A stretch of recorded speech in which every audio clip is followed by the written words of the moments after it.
Good afternoon. My name is Jacob Fry. I'm the mayor of Minneapolis, and we are here to respond to a number of credible reports from several media outlets relaying that there are as many as 100 federal agents that will be deployed to the Twin Cities with a specific focus on targeting our Somali community. To our Somali community, we love you and we stand with you. That commitment is rock solid. Minneapolis is proud to be home to the largest Somali community in the entire country. They've been here for decades in many instances. They're entrepreneurs and fathers. They benefit both the culture and the economic resilience of our city. Targeting Somali people means that due process will be violated. Mistakes will be made. And let's be clear, it means that American citizens will be detained for no other reason than the fact that they look like they are Somali. That is not now and will never be a legitimate reason. For decades, the Somali community has added greatly to our city. The economic fabric, their hard work, their leadership, it has made Minneapolis a better place. We are not given advance notice or inside information about these kinds of operations. But here's what we can promise. We will not compromise our values here in Minneapolis. Our values and our commitment to the Somali community, to every community of immigrants and people in our city, is rock solid and will be unwavering. Our police, many of whom are Somali themselves, are trusted partners in keeping people safe. They will not collaborate with any federal agency around doing immigration enforcement work. Our city staff and our law enforcement will not ask the question as to whether an individual is documented or not. And by the way, there are more than 80,000 Somali people living in Minnesota. Almost all of them are both documented and citizens. And the city has worked with community partners who have compiled Know Your Rights information. And so here's what we know. You have the right to remain silent, and you have the right to a lawyer. You can refuse to sign documents until that lawyer is present. You have the right to not open the door unless a warrant has been shown. The city of Minneapolis provides free immigration legal resources. And if you or a family member or a loved one needs access to a lawyer, go to our website or call 311. And we're going to work with our partners. Partners like the city of St. Paul. Partners like the state of Minnesota. To do everything to support our neighbors and to coordinate on any incident that happens. Obviously, this is a frightening moment for our Somali community. There have been many frightening moments over the last several months to our immigrant communities in Minneapolis. In Minneapolis, our diversity is diverse. People come from 1,000 different backgrounds, mentalities, and perspectives with one beautiful thing in common. They love our city and they're proud to call it home. And we're going to stand with them every step of the way. But we need to also be demanding better from an administration who is intent on targeting people and committing so much time, energy, and money to terrorizing certain groups within our community. That's not American. That's not what we are about. And we're going to do right by every single person in our cities. And so, to our Somali community, Daman Shabka, Somaliyed Kunul, Minnesota, Garahan, Minneapolis, Waan, Ku Janila Hai, Waan, Ku Gereb, Taganahan. We love you, we stand with you, and we aren't backing down. With that, I will turn it over to the mayor of St. Paul, Mayor Melvin Carter. Good afternoon. I'm Melvin Carter, the mayor of the city of St. Paul. As Mayor Fry just said, we are hearing credible information around a convergence of federal law enforcement officials, federal agents coming into our community with the intentionality around targeting our Somali community. Just earlier today, we saw sadly, the President of the United States opened his mouth to take a whole group of people, a whole country of people, and denigrate just based on where they come from. And somehow we found ourselves to a place where that doesn't surprise any of us. But when the mayor said the word un-American, it rang true to me. I grew up celebrating in America and learning about an America who prided ourselves on being a beacon that drew people from other places. I grew up in an America that prided itself on being a country of immigrants, that prided itself on the fact that people from other countries would look across a whole ocean and say, that's where I want to be. It seems that what we learned was that we've prided ourselves, and we have decades and generations of priding ourselves on being a beacon for immigration from Europe. I mean, it seems to many of us like the darker skin the immigrants who come to our country are, the more our posture on immigration as a country has shifted. That's un-American. That's concerning. And I get particularly concerned as someone who, we work all day, every day on public safety and keeping our communities safe. And all of you have heard me brag about the public safety outcomes that we're achieving and that we're really proud of. And we've understood and embraced an approach to public safety that isn't about pitting our officers or law enforcement against community members, but it's figuring out how to get our officers and our community members working together on the same side of the table as much as humanly possible. And so when the last thing that we need is federal agents coming here, pretending that we should be afraid of somebody just based on the color of their skin, just based on what they look like, just based on what country their ancestors claim as honor as a motherland.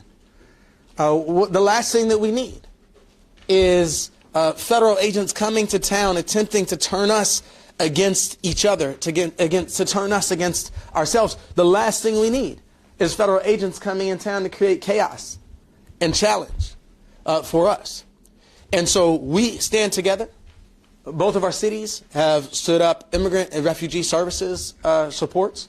In St. Paul, it's our Office of Immigrant and Refugee Services in our city attorney's office. We encourage folks to look to those websites. We encourage folks to look to the organizations that serve immigrants and refugees across our community, because we have constant reminders out there about what your rights are. You have rights. That's an American thing. You have rights. We all have rights. And so we'll be sharing on social media today some of those resources are that people need to look to. We'll be working with our police department to ensure our capability of facilitating peaceful protests, as I imagine we'll see some people who will want to stand up and say that we disagree with this federal targeting. Just like Mayor Fry just said, we in St. Paul celebrate our large Somali community. We celebrate the contributions that our community has made in every aspect, whether that's education, whether that's public service, whether that's public safety, whether that's our economics and local jobs. We celebrate that. Our community would not be the same without it. And so we continue to stand with the members of our Somali community. We continue to stand across municipal boundaries and across communities to say that the Twin Cities is not a place that tolerates or embraces hate, to say that the hateful and damaging rhetoric that we're hearing from Washington, D.C. right now is reprehensible, and it is not something that represents who our community is or who our country can be.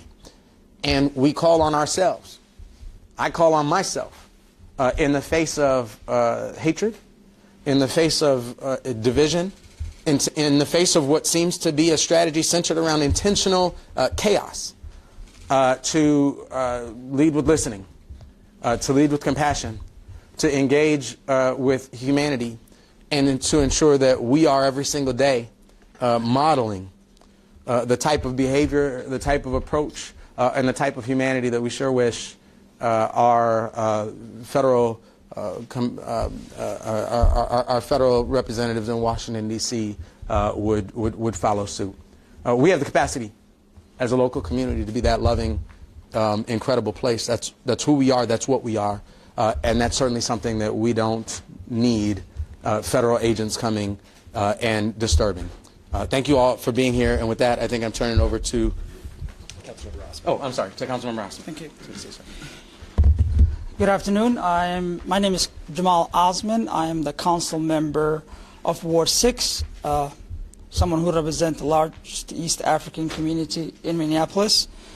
I am proud to say I'm a Somali American. This country welcomed me, my family, 26 years ago. It has provided me a life that I did not have in Somalia. We came here and we are thankful to be here. I've been educated here, got the opportunity to serve my community, to be a council member. I know many families are fearful tonight. They are. But I want you to know that City of Minneapolis stand behind you as the leaders, both mayors and the chief and everyone that stand behind you are here to stand with you. Our community has lived through fear in the past. And we're not going to let us divide that. We're going to stay informed, we're going to stay safe, and we're going to support each other. We will continue to working our partners on the ground so residents know their rights. They know where to turn for help, and we know that Minneapolis will not abandon. One of the things I do want to say, and obviously everyone knows that our president is racist, xenophobic, Islamophobic, and we are going to fight that. America has a history of fighting and stopping those kind of individuals who continue to divide people and divide communities. Many Somalis that live in this community are working at your groceries, working at your hospitals, delivering your babies, they're doctors. They are very successful individuals. Now I would like to switch into Somali to speak to my community. Assalamu alaikum. Walaalayaal, waxaan la hadlayaa community-ga magaalada Minneapolis. Anigoo ah Jamal Usman. Waxaan inii sheegayaa City Minneapolis garabkiinay taagan tahay. Community-geena target ayaa lagu yahay. Qolyahan dalka soo galaya oo la sheegay hadda in 100 qof ka badan lagu soo wado. Waa inaan ka fijignaanaa. Waa inaan la hadashaa lawyer-kaaga. Waa inaan ogaataa rights-kaaga. United States rights ayaa ku leedahay. Waa inaan division aan la ku suubinin. Xaquuq baa u leedahay, due process baa jira dalkan aan joogno. Marka taxadara City Minneapolisna waa in la taaganta garabkeena taaganta. Thank you so much. I would like to welcome the Chief O'Hare.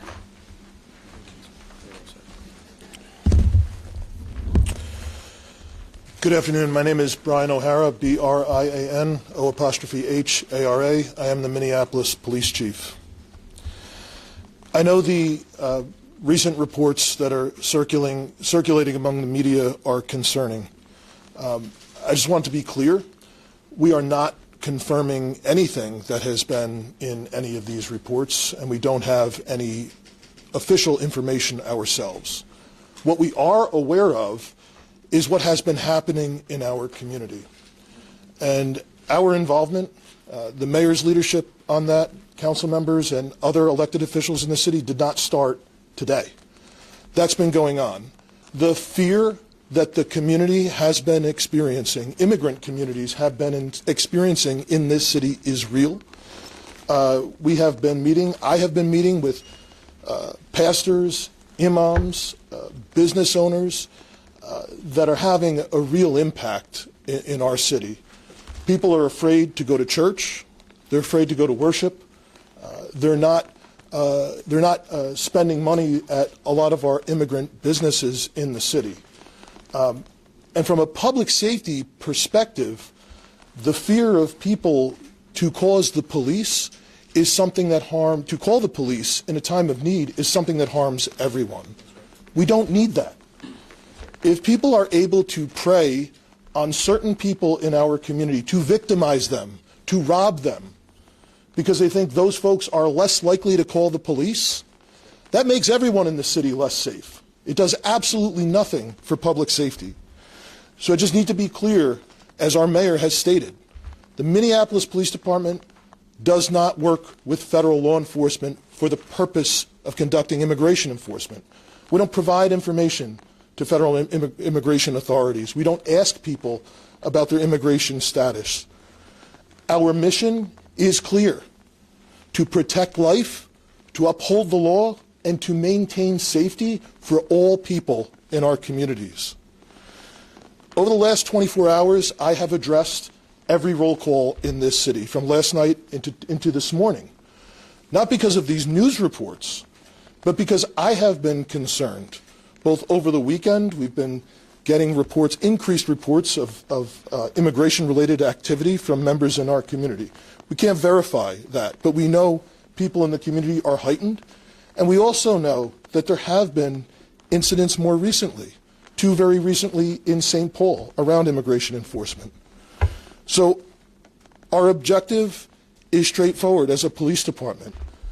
I want to try and minimize our officers' exposure to any of that type of enforcement activity and only respond when there is a legitimate public safety issue that we are responsible to our community to provide.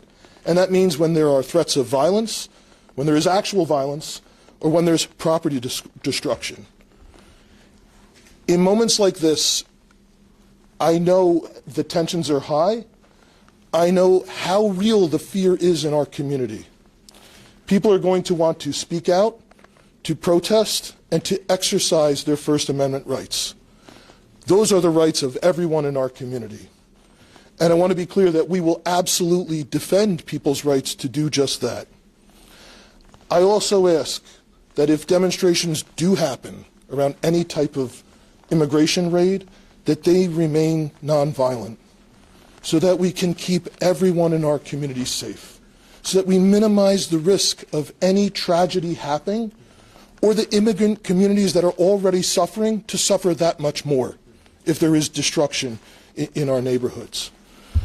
Our officers are committed to serving a diverse city. Mayor, a council member referenced, we have many officers who themselves are immigrants, and many of us are deeply connected to the immigrant community in our city.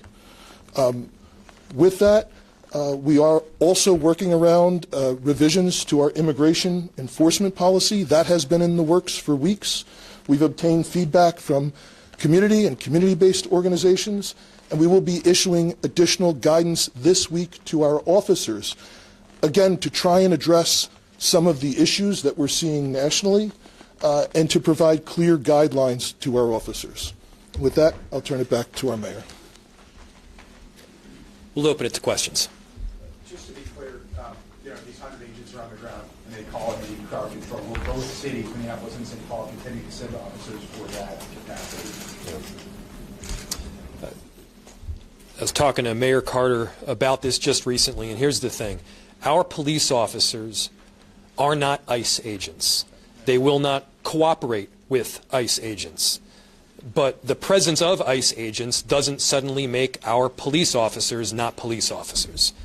That's what Mayor Carter said to me the other day, and he's exactly right. Our police officers have an obligation, first of all, not to enforce federal immigration law. That is not their job. I want our police officers keeping people safe. I want our police officers responding to violent crime. I want our police officers preventing homicides and carjackings and shootings from occurring in the first place. You know what I don't want them doing? I don't want our police officers spending a single second hunting the father down that just dropped his kids off at daycare, who's about to go and work a 12-hour shift, who happens to be from Mogadishu or who happens to be from Ecuador. That man makes our city a better place. That man is a valued resident of our city and someone who we're proud to have him call Minneapolis and or St. Paul home. Our police officers do respond to 911 calls. And there are instances where they will have to escort an ambulance. There will be instances when somebody will call 911 reporting a kidnapping. Many times those calls do in fact come in even during some form of federal raid. So the presence of ICE doesn't mean that our responsibility to keep people safe stops. It means that we have to be there to protect people, to protect property, and to save lives. That job doesn't get thrown in the garbage simply because the actions of the federal government happen to be garbage themselves. Please. If I can respond to that, what we need is a law enforcement presence that's a stabilizing and reassuring presence. Our law enforcement presence ought to make people feel more safe, less fearful, that's the word that you use, and help us facilitate safe outcomes in our community. That's the problem with what we see from the federal government right now, is that we're seeing federal agents operate in communities across our country, not just St. Paul and Minneapolis, but in communities across our country in ways that certainly by impact, certainly have the impact and actually seem to be designed for the purpose of making people more fearful and making people feel less safe in our community. That's a subversion. The problem is, in St. Paul and in Minneapolis and all across the country, is that we see federal agents showing up, and like I said, it feels to me intentionally, but whether it's intentional or not, federal agents showing up in communities across this country and having the impact of making people feel less safe, of making situations feel chaotic. And it is the responsibility of our police officers to respond to unsafe and chaotic situations in our community and help to try to be a stabilizing presence. And that's what I said earlier, and I think Chief O'Hara acknowledged this as well. And the truth is, you can interrupt me if you like, I don't even actually like the phrase crowd control, because our goal has to be what I said at the beginning, to be a stabilizing presence, to be a reassuring presence, and, as you've heard many people say today, to facilitate, not control a crowd, but to facilitate the crowd's ability to safely express their First Amendment rights. Now, one of the key things to that is we have people across this metro area who've been trained as peaceful interveners, people who've been trained as witnesses, as people who've been trained to be able to help be organizers. And when we show up to those protests, it's our responsibility to help enforce and follow the norms that help to keep that a peaceful protest, so that we can do our part as well to help be a stabilizing influence. And that's sort of what I was talking about when I said, we have to do the opposite of what they're doing. Sadly, we live in an era where we have to find all of our ways, whether that's community members, whether that's protesters, whether that's elected leaders, whether that's our brothers and sisters in uniform. We all have to find ways to help stabilize things that it feels like our federal government and our President of the United States are intentionally destabilizing. Yes, we need our officers to be helpful to be stabilizing presence in those spaces and in all of our spaces in our community. Thank you. Do officials in each city currently have an open line of dialogue with the Department of Homeland Security, just to get a basic sense of what you are responding to when the police does in fact end up going to these scenes? Or are you essentially showing up blind at a chaotic confrontation? Can you repeat the question? I will. Yes. Yep. So the question, Ernesto's question was, do officials in our city have communication with the Department of Homeland Security so that when these large-scale raids happen, we're not going in blind? So we do work with federal law enforcement literally every day around violent crime, around people smuggling fentanyl into the country, gang violence, those types of things. That is a part of our job. But our officers that do work with federal law enforcement have very clear directives, and federal law enforcement is aware that we absolutely will have nothing to do with anything related to immigration enforcement. So as you are aware, the one instance that we've had in this city, we were caught by surprise because of that. But yes, on a day-to-day basis, we are still working with federal law enforcement to prosecute people that are carjacking people in this city, that are involved in gang violence, that are involved in smuggling drugs and shooting people. That still happens. But no, there is no communication around immigration enforcement.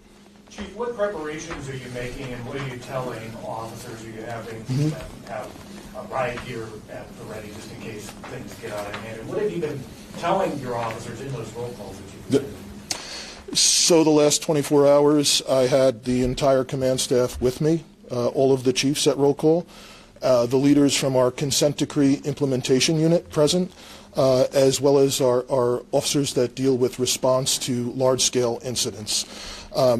So basically what I do is I have the consent decree implementation unit go over the city and the police department's policy around immigration enforcement to ensure everyone is abundantly clear where the guardrails are, and to talk about additional guidance that is coming out. Additionally, we have our folks talk about, from a tactical perspective, obviously because we're not going to get involved in legitimate First Amendment activity, but if something becomes a life-threatening emergency with a large crowd, ensuring that there is a plan beforehand, ensuring that our officers are aware that, oftentimes there's multiple agencies involved in these things, and we're finding out after the fact, ensuring that our officers are aware that they're only going to take orders from people appointed over them in the Minneapolis Police Department, and ensuring that there is a plan if we do have to rescue a person who may be injured or anything like that, that there is a plan to get in and get out as safely as possible. We will not automatically respond just because someone has called and asking for assistance. But if something is an emergency, there is no time to talk about and have it go up the chain of command and say, are we going to respond? But things unfold very quickly, and we will do our sworn duty to respond to protect life when it's needed. You've got time for about two more questions. Mayor Fry, you described it as a when, not an if, that ICE will be breaking the law when they engage in this operation targeting the Somali community. What tangible action can the city of Minneapolis and the police department take to actually protect people who have every legal right to be here and to hold ICE agents accountable if, as you described it, they do break the law? I'll start by noting that all of this is based on reports that have come out recently from the media. If, in fact, those reports are accurate, and there are 100 federal immigration agents that will be deployed upon Minneapolis and St. Paul specifically with the intention of targeting our Somali community, they're going to run into all sorts of constitutional impossibility that they can't begin to comprehend. Again, there's more than 80,000 Somali people that live in the state of Minnesota. A very tiny portion of them aren't citizens. In other words, the vast majority, almost all of the Somali people that are here in Minnesota and in Minneapolis are citizens. I feel that it will be a practical inevitability that when people are arrested by federal immigration agents, they're going to get the wrong people. They're going to make mistakes. They're going to screw it up so badly that they're not just violating habeas corpus, but they are taking away the rights of American citizens. I've heard recently some of the comments that Donald Trump has made. I've heard commentary that a number of people around this country are making about our Somali community as a whole, holding them at fault for the actions of a few. The perpetrators of any form of crime should be held accountable in the United States, regardless of what ethnicity, religion, or background you come from, period. And whole communities aren't then held accountable, though, for the actions of a few. I'm Jewish. But when Bernie Madoff was committing all sorts of financial crimes. Nobody held me accountable for them. I don't know if Ted Kaczynski is Polish or not, but regardless, if he is, nobody held a whole bunch of Polish people accountable for what Ted Kaczynski did. I could give 13 more examples. But the bottom line is that we have a justice system in this country, and this justice system relies on due process. It's a justice system that we abide by. We have a constitution in this country. And for those that claim to be constitutional scholars, you can't throw that constitution out when it doesn't benefit your interest or doesn't hate on the groups that you hate. That's what we're seeing a lot of right now. Yeah, I'm going to have the chief say one thing, and we'll take one more question then. I just wanted to add one point onto the original question around community and fears that things may be unlawful. We have experienced reports in this city, and I'm sure in St. Paul also, where people call to say that there's folks that are masked, that they're not sure if they're law enforcement, that they may be kidnapping people. Like, we have had those reports. I want to be clear to the community. The community should know that if you see something like that, that is legitimate, that you don't know if someone is law enforcement, you should call 911. And you should provide as much information as possible, because let's not forget, we very recently had tragedy in this state by someone who was purporting to be law enforcement. So please, let's be clear. That's something everyone should report, and that we will immediately respond to, and we will document, whether it's somebody's not sure if there's a kidnapping happening, somebody's not sure if that there's law enforcement present or not.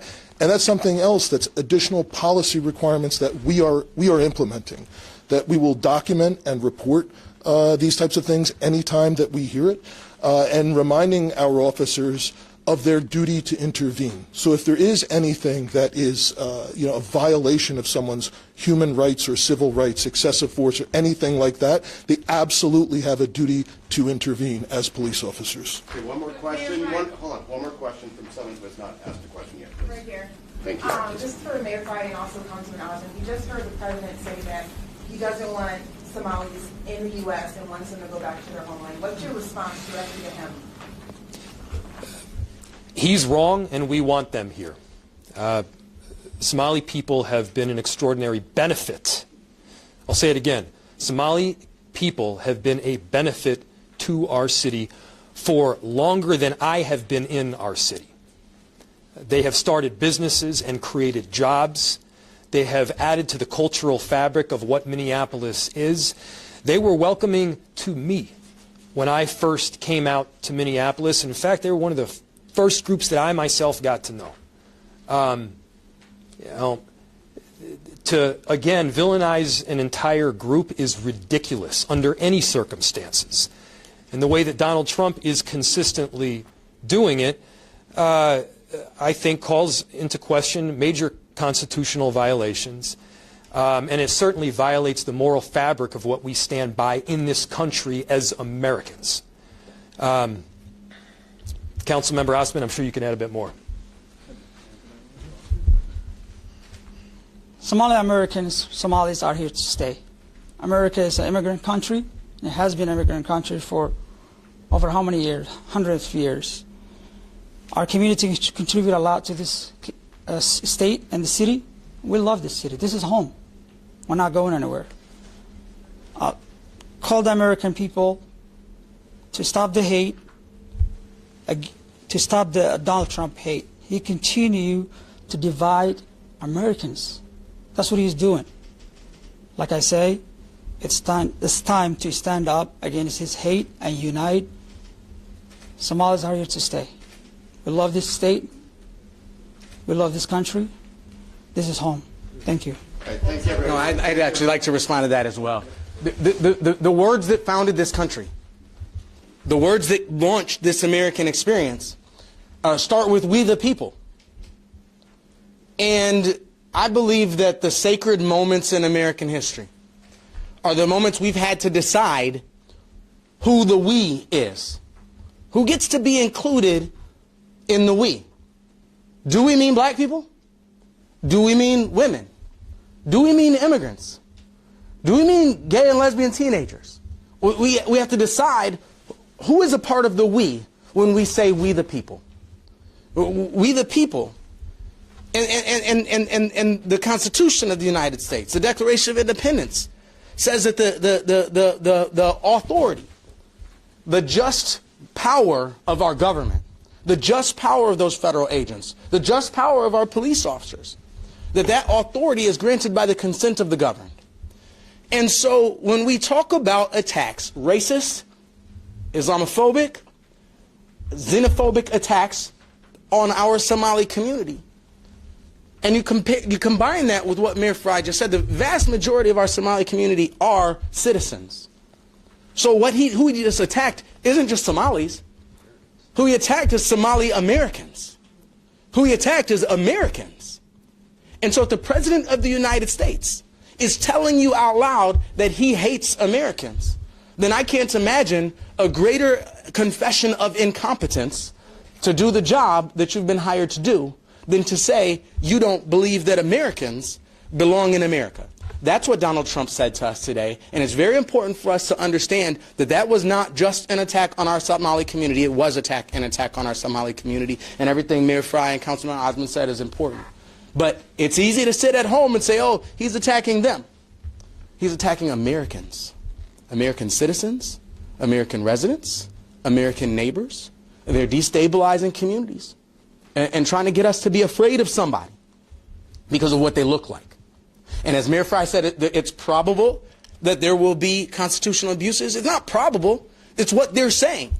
They are saying they target people based on how they look. Now, all of us grew up in classes that taught us that that's wrong. And it's still wrong today.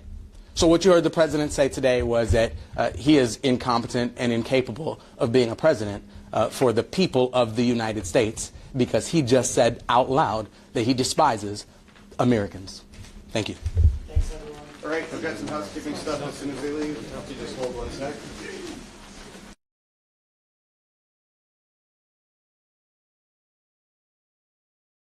walxaha qaarkood waxay noqon karaan khatar haddii lagu tuuro qashinka. Si badqab ah u tuur qashinka khatarta ah ee guriga. Waa bilaash. walxaha sida baytariyada, waxyaabaha lagu nadiifiyo guriga, nalalka, kuwan iyo kuwa kale oo badan ayaa la geyn karaa xarunta Environmental Center ee Roseville. Farintani waxay kaaga imanaysaa Hennepin Health.